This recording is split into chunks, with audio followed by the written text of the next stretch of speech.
This is Democracy Now!, democracynow.org, The War and Peace Report. I'm Amy Goodman with Nermeen Sheikh. If you want to get the Democracy Now! Newsletter every day, our daily digest, send the word Democracy Now!, one word, text it to 66866. That's Democracy Now! To 66866. The Senate's voted to open debate on a $1.2 trillion infrastructure package that includes some new spending on climate and environment measures, but critics say it falls far short of what's needed. Senate Majority Leader Chuck Schumer tried to reassure progressives during a news conference outside the Capitol. As Majority Leader, I have made it clear I will not pass an infrastructure package that does not reduce carbon pollution at a scale commensurate with the urgency of the climate crisis we face. Plain and simple, and that's what Democrats intend to do. Schumer was standing in front of a sign that said Climate Action Now next to House Speaker Nancy Pelosi and a number of others. Democrats say they hope to include additional climate measures in a $3.5 trillion reconciliation package that could advance without being blocked by a Republican filibuster if it's backed by all 50 Democrats.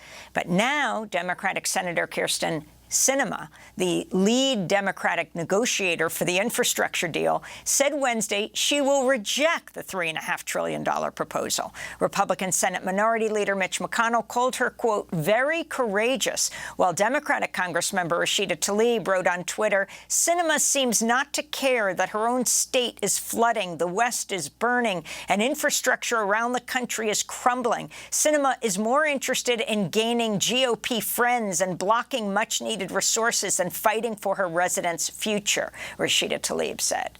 For more, we're joined by Leah Stokes, Associate Professor of Political Science at the University of California, Santa Barbara, and a researcher on climate and energy policy.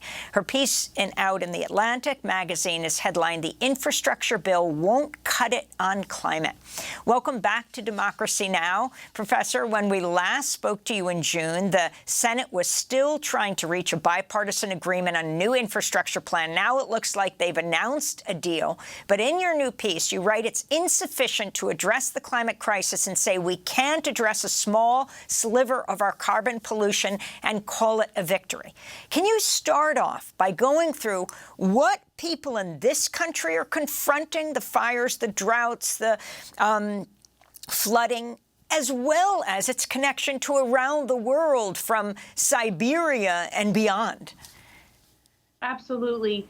You know, the last month has been brutal when it comes to extreme weather events across the United States and really across the whole planet.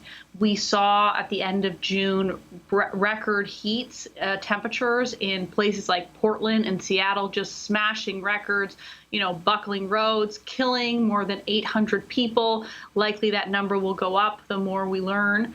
And, you know, also killing 1 billion organisms in the ocean that cannot handle these kinds of high heat temperatures in a region that's never experienced it before. In addition, around 60 million Americans are currently facing drought in the West. That stretches from Montana all the way down to New Mexico and to the coast. And that drought, which is really unprecedented in something like 400 years, according to scientists, that drought is also fueling a pretty bad wildfire season that's already creating huge fires like the Dixie Fire in Northern California in July. Normally, we see these kinds of fires much later in the season.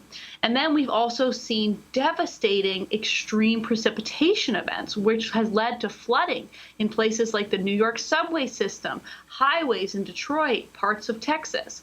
And that flooding is not just happening in the United States. It seems like every time you look around, another part of the world has flooded, whether it's Japan, where there were mudslides, or China, where the entire subway system in certain parts of the country is inundated with water. India, Ghana, of course, people saw really terrifying images from Germany as well as London. You know, you can take a trip around the world and find these insane flooding events happening. And that is climate change, because it turns out that as we heat up the planet, certain parts of our planet where it's warmer, that warmer air holds more water.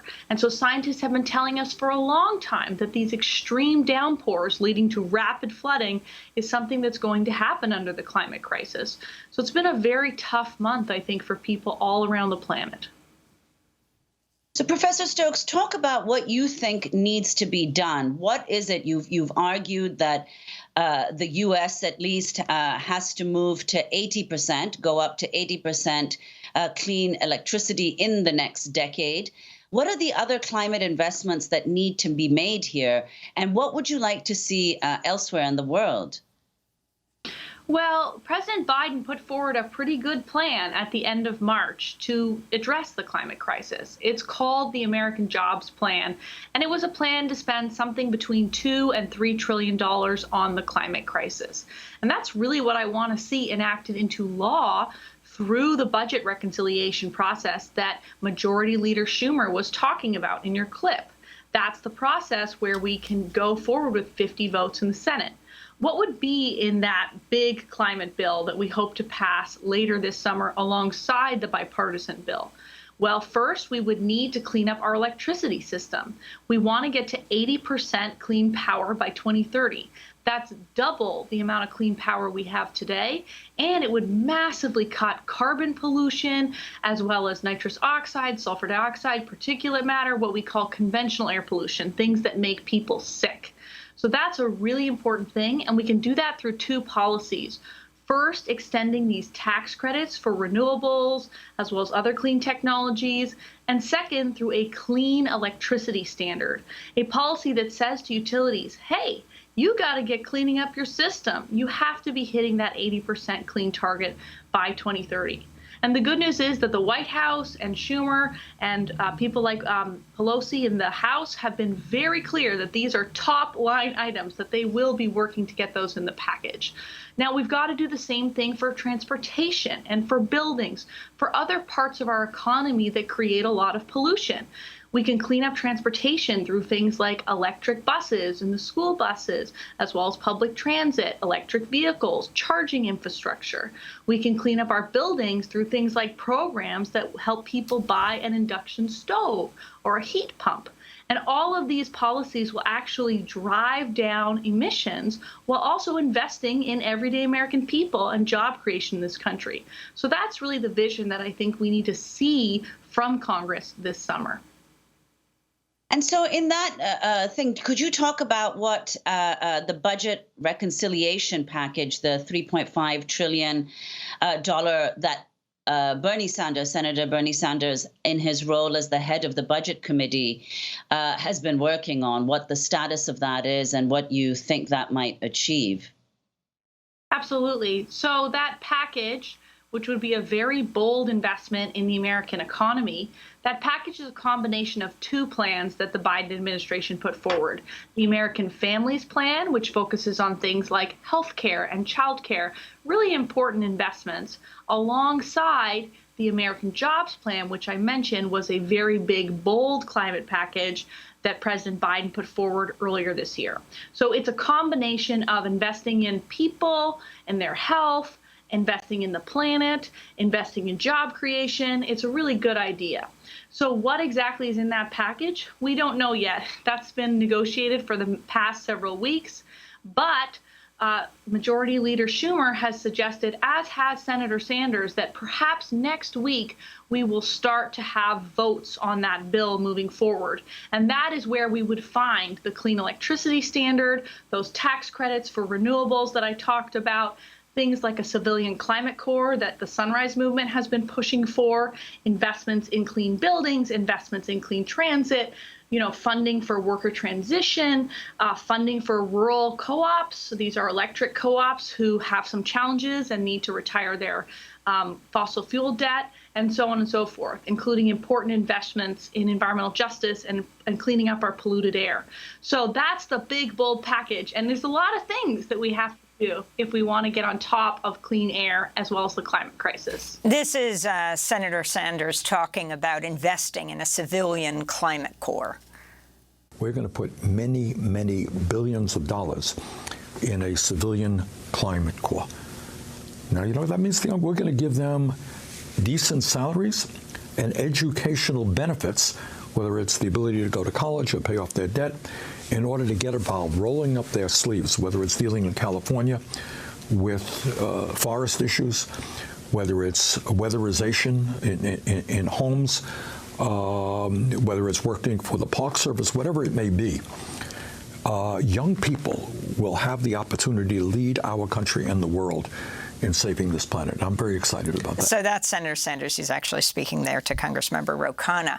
But I wanted to ask you, you've got the $3.5 trillion reconciliation bill that it looks like Senator Sinema of Arizona is going to try to torpedo because you need all 50 Democrats, and she's now saying she won't support it.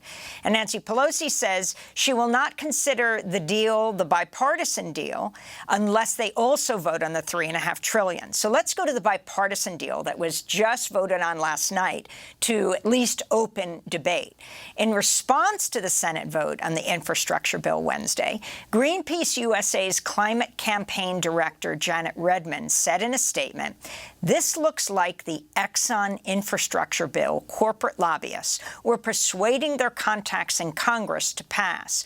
Oil companies seem to have succeeded in undermining any meaningful climate action in this bill in order to protect their profits at the cost of our health and safety." I mean, Greenpeace shreds this so-called bipartisan bill. Can you talk about your thoughts? You essentially do the same. Yeah, look, I'm a little bit more positive about the bipartisan bill because I think there are critical investments we have to make in our infrastructure. Engineers and societies have been telling us for years that we have to invest in roads and bridges. And so that might not be the top of my wish list because I care deeply about the climate crisis, but I can also understand why that's an important thing to invest in. And there are a couple things that are climate oriented in the bipartisan bill. My point is that this is not a climate bill, though, and I'll explain why. So, for example, we have some investments in public transit, in clean water, in scaling up transmission infrastructure, which is absolutely critical to bringing clean energy sort of from the center of the country to the coasts. And actually, the transmission investment is something I think we can be pretty proud of because it's probably $28 billion, and that's quite necessary. But let's talk, for example, about what it does on transit and electrification. President Biden proposed to spend about $50 billion to create 500,000 charging stations for electric vehicles. The bipartisan bill proposes to spend $7.5 billion. So that's about 15% of his goal, okay? Then we take school buses, an absolutely critical issue for children's health. When kids are riding on these school buses that are using oil to, propel them around, they're creating a lot of bad air pollution, and kids are breathing that in. It's not good for asthma. It's not good for their respiratory health. So Biden had proposed to spend $20 billion, which would have converted about 20% of our school buses to electric. But the bipartisan infrastructure deal came in again at about 10% of his plan, so just $2.5 billion. And that's terrible because it means we're only going to electrify around 8,000 school buses, or about 3% of the fleet. And just last month, while this bipartisan bill is being negotiated, we're expecting 4 times as much spending on electrifying school buses. So that is a terrible decision. In addition, we can say on public transit, the bipartisan bill is about $39 billion. Biden proposed $85. That's about half. The same for lead pipes and water infrastructure. Biden proposed $100 billion north of, and we got about 55, so about half. So the reality is there are some good investments and important things, but they are in many cases cents on the dollar. And that is why we have to really hold the line and say that the budget reconciliation process has to be a bold climate bill. And if your listeners are interested in calling the Senate and actually saying, hey, we need climate action now, there's a great website called call4climate.com. And if you go to call4climate.com, you can get patched through your senators and you can say, hey, this is not enough. We actually need a bold climate bill this summer.